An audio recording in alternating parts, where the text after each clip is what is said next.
It's time for Good Morning, Good Shepherd.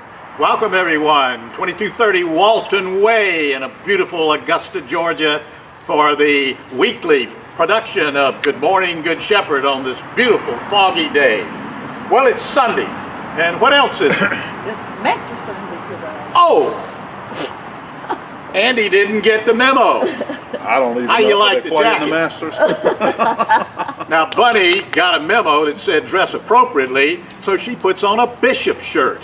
So Bishopess Bunny Simon Williams is with you this morning, who will answer any deep theological questions or anything about the history of the church. Oh, I've got some questions. I'd like to, yeah, and feel free to send in your questions in the chat room. You're trying to get me fired. aren't No, you? no, no, I'm trying Our to get you a bishops- raise. Our bishops wear purple, just so y'all know. I'm not trying to. That's true. Yes, Masters Sunday, but it's November.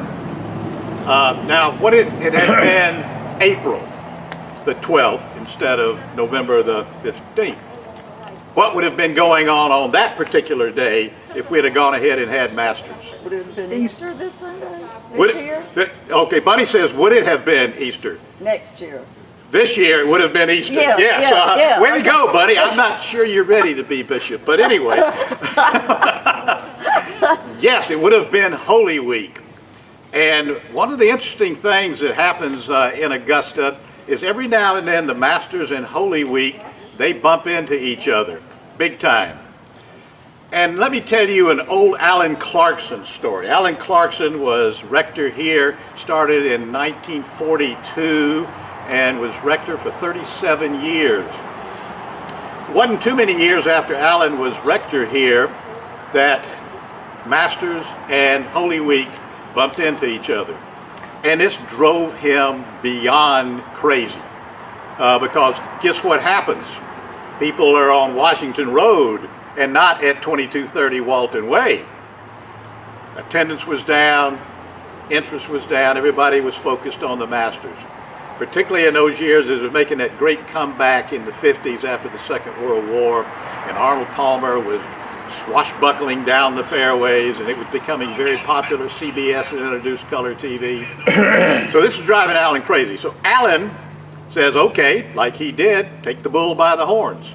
So he went and made an appointment with the founder of the Masters, co-founder with Bobby Jones, Clifford Roberts. Mr. Roberts was kind enough to see Alan. So Alan goes up there and presents his case. Mr. Roberts, Easter and the Masters conflict every now and then. And I have the dates in the future that it will conflict, and the ones in the past that it did conflict. And Mr. Roberts said, okay, so tell me about how do you guys figure out what day is Easter? What is it going to be? Any of you learned clergy know how to do that? Look at the prayer book. First full moon. Look in the prayer book. First full moon after the Pascha.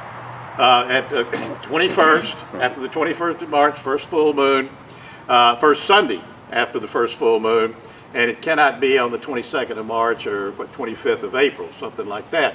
Yeah, there's a formula that has evolved over the years. It took Christendom a good while to figure out exactly when they wanted to celebrate Easter, and popes would make judgments and all this kind of stuff. So probably 3rd or 4th century, somewhere around in there, that they developed this formula based on the lunar phases.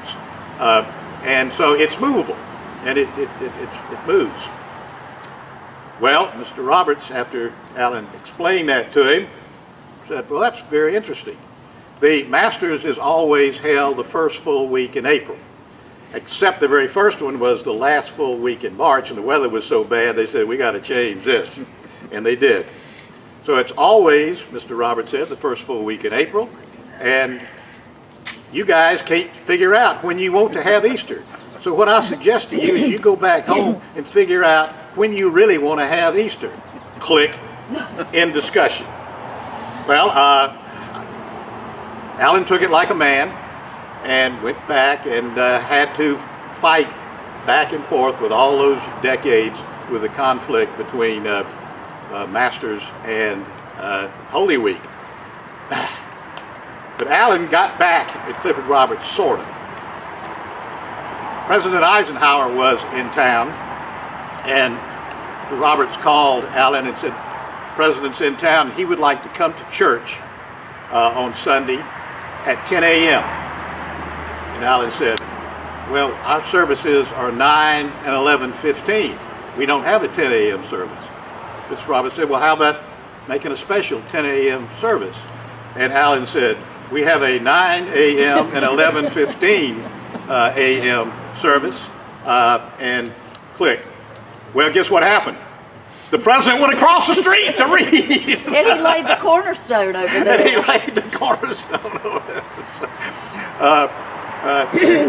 So we never, you don't have a cornerstone here laid by the president. We don't have President Eisenhower parade here with a plaque and all that kind of stuff, because Allen wouldn't give, just like Clifford Roberts wouldn't give. So I don't know if he got back to it. There was some sort of satisfaction there. Anyway, good news next year. Will Masters conflict with Easter and Holy Week? No! Yeah. Masters Sunday in April will be the 4th, and Easter Sunday will be the 4th, and Masters Monday will be the 5th. So we're good then. That is if we have a Masters, and if there are No patrons. restrictions. Yeah. There are no restrictions. I was asked that question in an interview last night for TV, and my response was, I don't see how we can do it. We're 141 days away from the tournament in 2021, and all you got to do is look at the paper. The pandemic's out of control, going crazy. Nothing's changed. Numbers are up. Vaccine is promising. Who knows what's going to happen with that? It's going to be hard to inoculate enough people to make any impact, particularly in 2021, and with people getting together in large groups. And so you have that part of the equation, and then President-elect Biden's task force on coronavirus has said, well, this thing's out of control, and if we're going to do anything, we're going to have to think about a 4 to 6 week lockdown soon. And so, what do y'all think about that? Reverends, about another potential lockdown, which would mean we'd be back to all virtual services here and so forth. But the, Andy, what about the economic impact? What do you think about that? They can kill the economy. Yeah. Particularly small businesses. They'll be the most hurt by that. And they're already on the edge. So I hope the government's got a real deep pocket of money that's not mine to give to these folks. Well, the hospitality industry too. Oh, Hotels, it'll motels, die, kill it. restaurants, waiters, wait persons who, they depend on tips and that sort of thing Right. for a living. So, It probably, I would say as many as a third of working people will lose their jobs. And the economy can't buffer that. and that's on top of the people who've already lost Right, their jobs. right. So that's a tough decision. It's a Solomon kind of decision, cutting the baby in half. So what are we to do? The pandemic is out of control. And the only way to control these things, if we'd have done it on the front end, we would not be having this conversation, is to lock down, control the infection, because this virus is funny. It's a cluster virus. You can have one area that gets decimated and another area in the same state or a few communities over that is completely free of it. And it's an odd way of behaving as we're beginning to understand this thing. But somebody's got to make that decision, and it is a tough one. And in response to that, the coronavirus task force is looking at, if we did that, this would be what we would do to support the economy. So, and I don't know what that is. Well, I'm not sure one solution fits the whole country. Well, good point. With the behavior pattern of the virus in clusters and red spot, but it's patchwork quilt. But after a while, those things blend into each other as it has in the Well, United I know States. one thing, since you're giving us this message of doom about having to go back on lockdown, I'm going to buy toilet paper this afternoon before it runs out again. I've already. You probably got to stop. No, I went. There's none. There's And I none got at a all. case of Vienna sausage. I'm stocked up. I don't do Vienna sausage. Oh, and I'll have to get some hand sanitizer too. So Well, y'all wait till after 3 o'clock to go. I'll go before then. Okay. Well, no matter what happens, we are committed to and dedicated to continuing church services at the Church of the Good Shepherd. If it has to be all virtual, we're prepared to do that. If it's a hybrid, virtual and limited numbers, we're prepared to do that. And just to give you a heads up, we're in the process now of writing the scripts, doing the filming, and doing all sorts of things to have a pretty spectacular Thanksgiving, Advent, Christmas product for Good Shepherd. Good bit of that's going to be virtual, but some of it's going to be in person. And Jim Nord is standing over here right now. Jim, come over here and give him a heads up on what you're, because Since he looks so official yeah, today. Jim, music is so much a part of the pageantry, a significant part of the pageantry of Advent, like Holy Week. I mean, not Advent, Christmas, and Epiphany. Jim is doing all kinds. So, kind of give everybody a heads up on what you're doing, Jim. Well, we actually I have a friend, a very good friend, who's an Emmy Award winning recording engineer, and he's going to come next Sunday with us. His name's James Toomey. I hope he's watching, and he's going to help us. He's going to help us record all of the Advent hymns, all of the Christmas carols, everything up through the first Sunday of Christmas, the first Sunday after Christmas. We'll do next Sunday afternoon with the Corona Quartet in the church, masked, robed.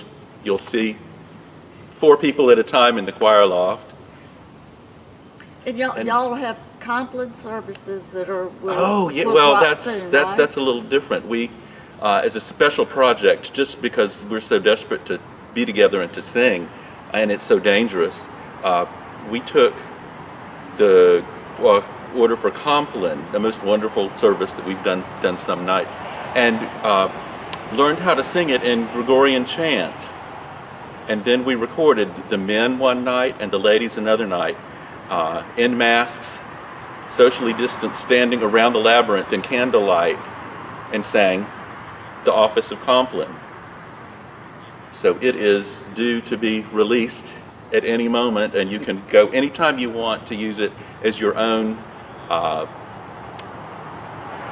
device for personal devotion Jim, in the evening. what do they go to? A lot of people don't know how to do that. So what do they go to on the Good Shepherd website? On the Good Shepherd website, you will go to the link to our Facebook page, and it'll be in our video stockpile there, okay. and also the YouTube church page, and it'll be Okay. there. And the It's other- wonderful music, just wonderful and very peaceful and relaxing. And so one night you'll hear the men, and they'll sound like monks, and you can pick the ladies recording. It'll sound like you're in a convent. Bravo. Right. Yeah. So now we're in the Emmy Award winning category now. At our Well, production I of don't the know. Good Shepherd.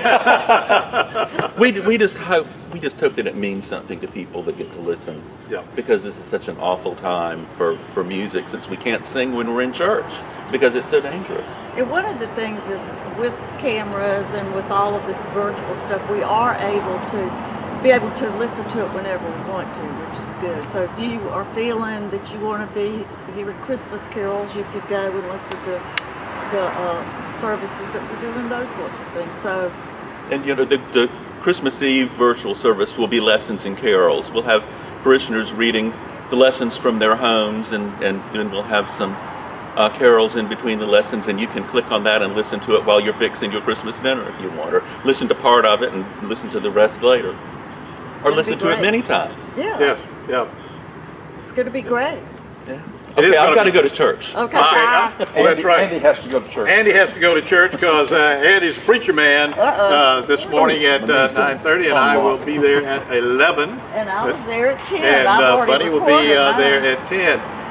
Well, I hope you all heard what Jim was saying, and Bunny and Andy, myself, is that we spend enormous amounts of time with imagination, trying to produce something that we can stay engaged with the congregation on a regular basis with all sorts of different opportunities for you to tune in at your leisure, and you could watch it several times. The Compton thing is gorgeous, and this is something you probably want to flag, to keep in there. Well, I'm feeling a little down right now.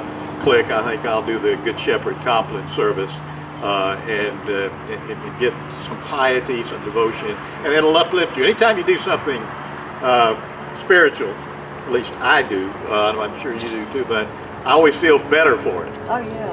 You feel like you've done something. You feel like it makes me feel clean inside. Ah, good. Yeah. But connecting with the divine, connecting with God, connecting with Jesus, regardless of how we do it, I always feel better, no matter what's going on in my life. And see that song, turn your eyes upon Jesus, look full in his wonderful face, and the things of this old world will grow strangely dim in the light of his wonder and grace. So, how'd you like that singing there, huh? Was that is not going to win an Emmy, is it? That's a tune I've never heard. Of course, I'm much younger than Joe, so that's why. One of the things I think that's so hard for us today is that we have so many distractions that we don't put a clear focus on our devotional time. I'm a priest, and I have to admit that I'm not as good about it as I should be either. And in times past, people they were totally devoted and committed to waking up in the morning and being very thankful for getting through the night and having another day, another chance, another opportunity to do the work of God and to see God's grace all around us and the beauty of the world and in our friendships and everything and family. And unfortunately, I think we're in such a rush now to get to this and get to that we've lost that. And maybe, I really don't want to have a lockdown, I'll just say that, but maybe if we did, that would be a time that we could commit to trying to change our lives a little bit so that we understand how much we need God in our lives every day, all day long.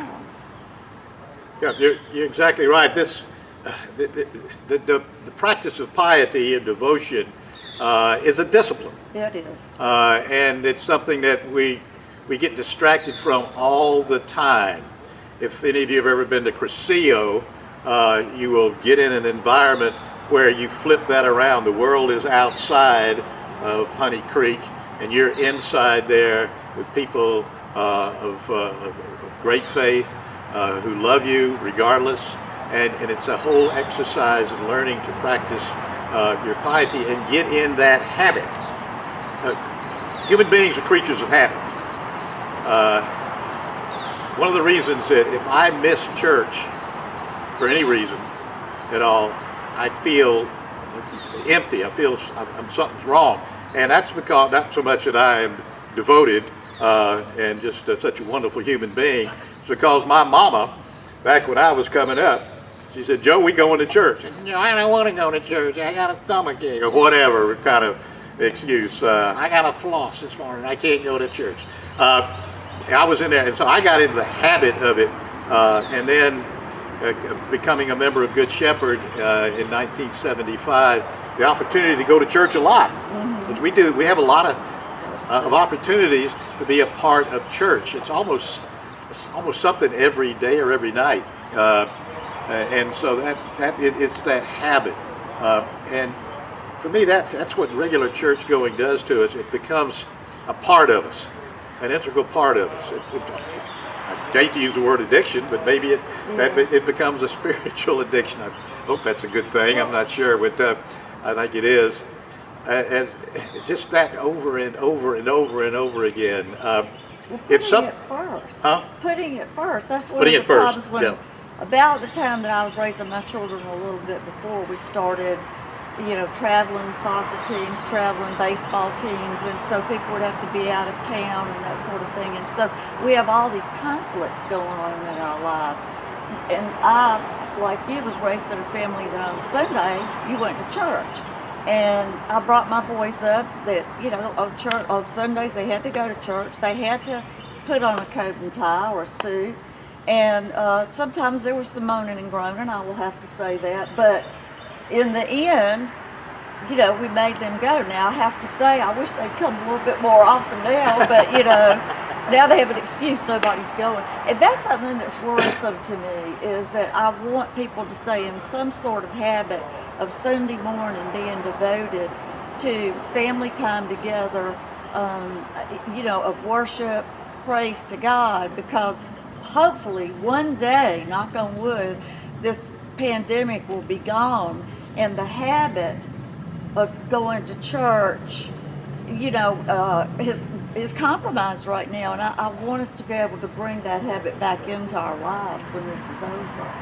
Yeah, that's one of the reasons that we are doing everything we can at the Church of the Good Shepherd to have some connection, even though it's virtual. But there's all the folks that cannot be physically in church at least can see the church, hear the bells, and connect through the church through us.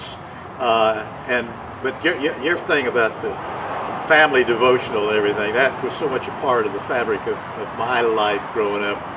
And I think it was Billy Graham that said this, but I'm not entirely sure. But it was kind of a mantra. The family that prays together stays together. What, are we timed? It's 9:22. Oh, okay.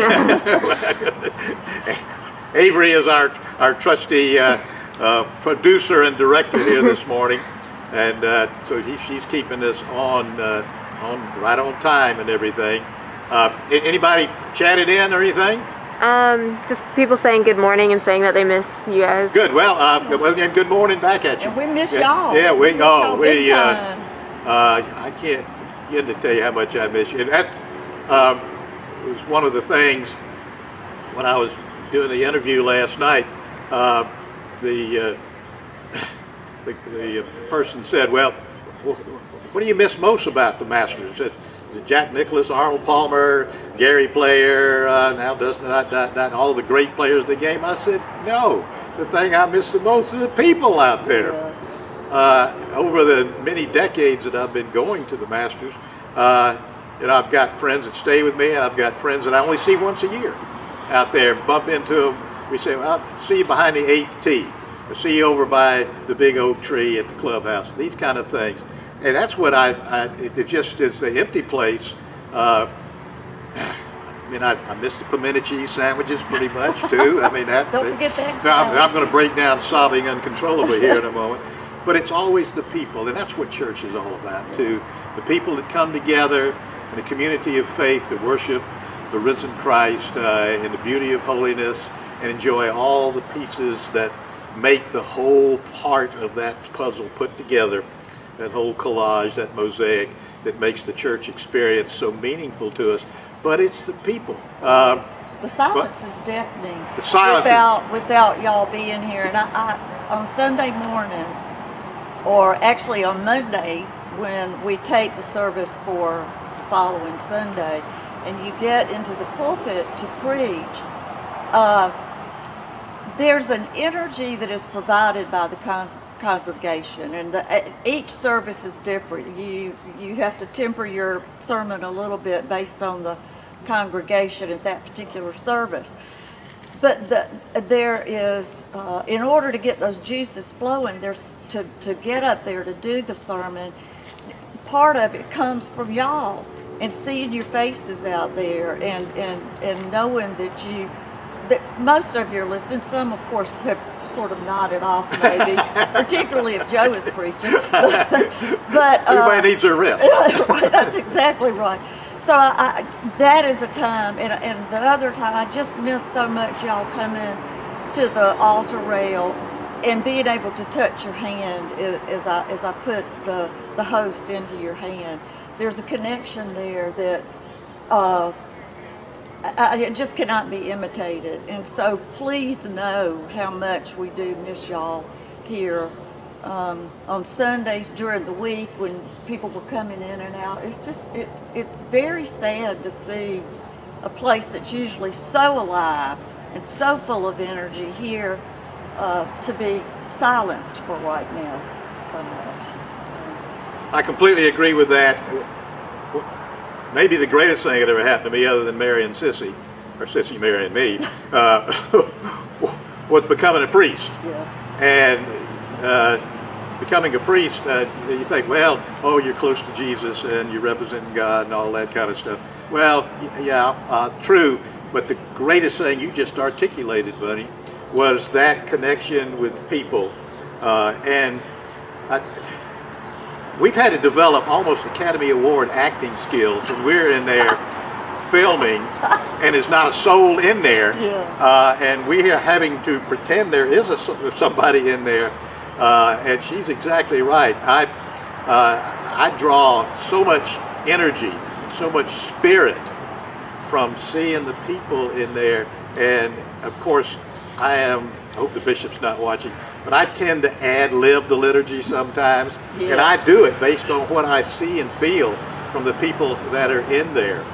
And if you think you miss us, believe me, we miss you so very, very, very much.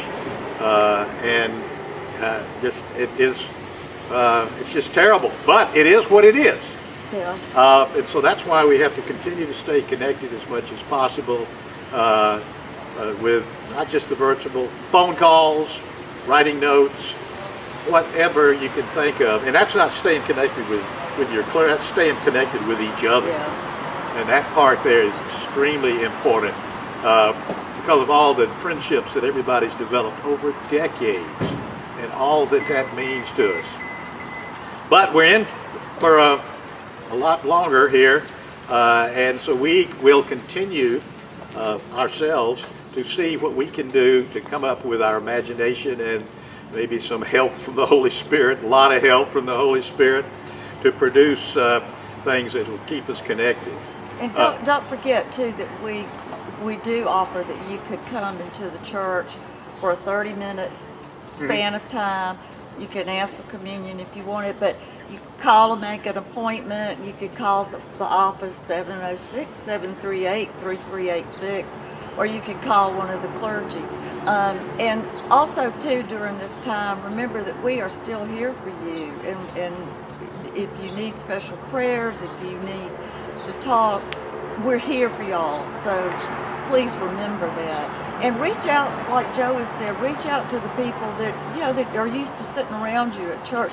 I was at my parents having dinner the other day, and Mama was asking me about the people who sit in front of them, the Vadens.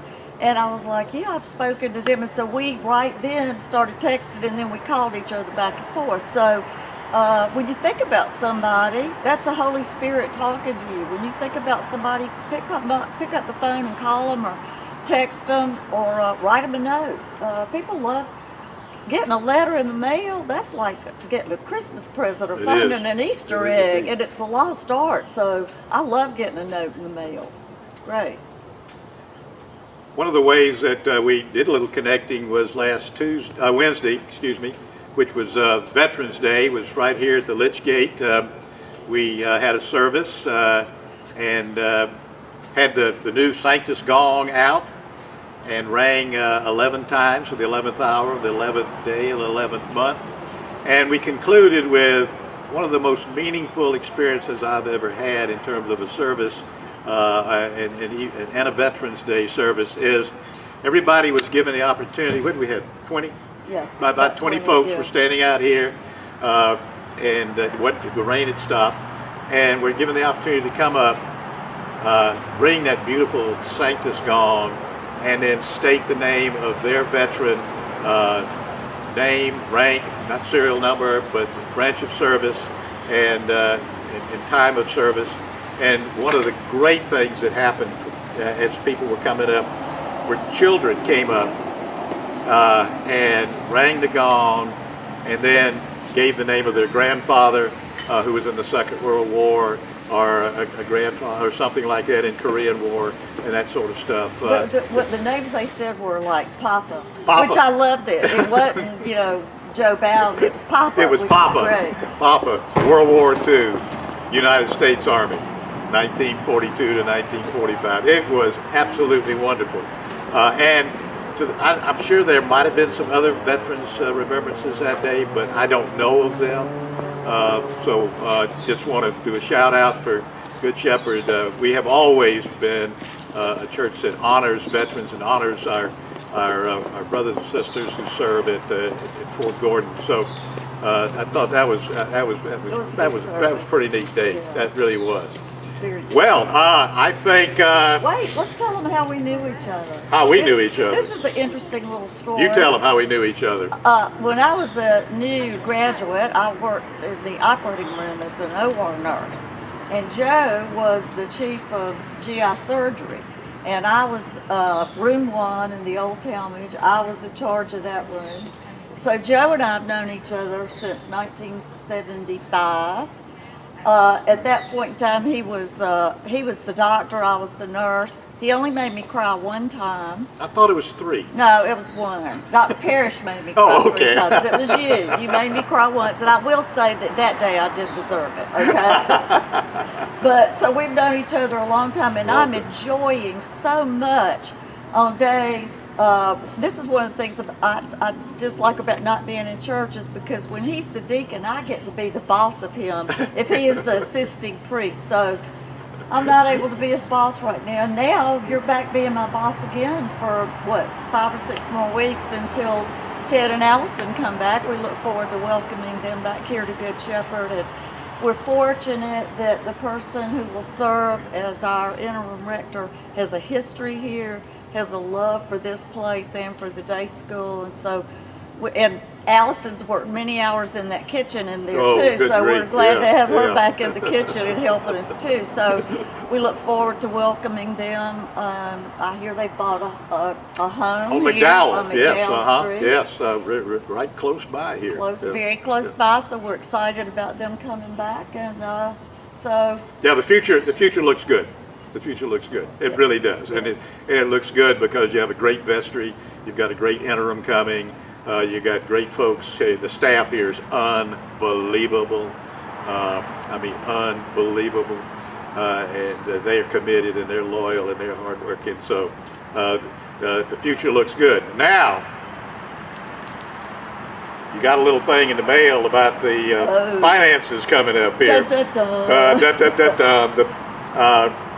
And this is kind of the beginning of the stewardship season, if you will, and it still requires money to keep Good Shepherd going. And you'll see more about this later, but clearly the income's going to be down this year because of one or several factors, but one significant factor is there's always a plate amount of money that comes in. It's not pledged or whatever, but that amounts to tens of thousands of dollars. yeah, it's nice gravy. Yeah, It's it is, nice gravy. and it's a significant part of the budget. So, at any rate, stay tuned. The vestry meets Tuesday night, excuse me, and there'll be more forthcoming about all of that and everything. So, I think we might be done. Well, Bunny, if I'm in charge of you, would you give me 20 push-ups and we'll call it a day? You're delirious. All right, team. God bless you. Don't forget, life is short. We don't have a lot of time to gladden the hearts of those that travel along with us. So you be quick to love and make haste to be kind. In this day and all the days of your life, may the awesome blessings of God Almighty, the Father, the Son, and the Holy Spirit be with you. Bye-bye. Bye.